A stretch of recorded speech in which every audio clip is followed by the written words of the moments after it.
बहुत दिन पहले की बात है। एक गांव में एक कामचोर लड़का रहता था जो कुछ नहीं करता था। दिन भर घूमता फिरता और वक्त खराब करता रहता था।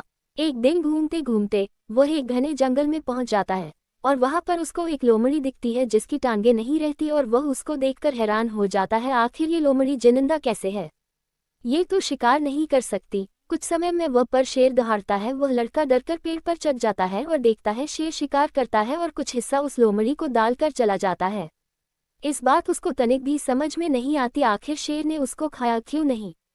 वह इस बारे में बहुत सोचता है और अगले दिन आकर छुपकर देखता है तो रोज शेर ऐसा ही करता। वह लुढ़कता समझ है कि भगवान ने जिसको जीवन दिया है उसके खाने का इंतजाम भी किया है, इसलिए हमें मेहनत करने की कोई जरूरत नहीं है। वह लड़का भी ऐसा ही करता हो एक पेड़ के पास बैठ जाता है। 2-3 दिन वह इंतजार करता है पर उसको कोई खाने के लिए नहीं देता।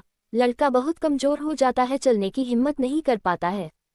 तभी वहां से ज्ञानी संत निकलते हैं तो लड़का उनको अपनी सारी बात बताता है और शेर लोमड़ी का किस्सा सुनाता है। संत मुस्कुरा के उससे कहते हैं, बेटा भगवान तुमको शेर बनाना चाहते हैं और तुम बेबस लोमड़ी बनना चाहते हो, इसलिए तुम्हारे साथ ऐसा हो रहा है। एक ही पल में उस लड़के को अपनी सारी गलती का एहसास हो जाता है और फिर वह मेहनत और लगन से काम करने लगता है और वो दूसरों की भी मदद करने लगता है।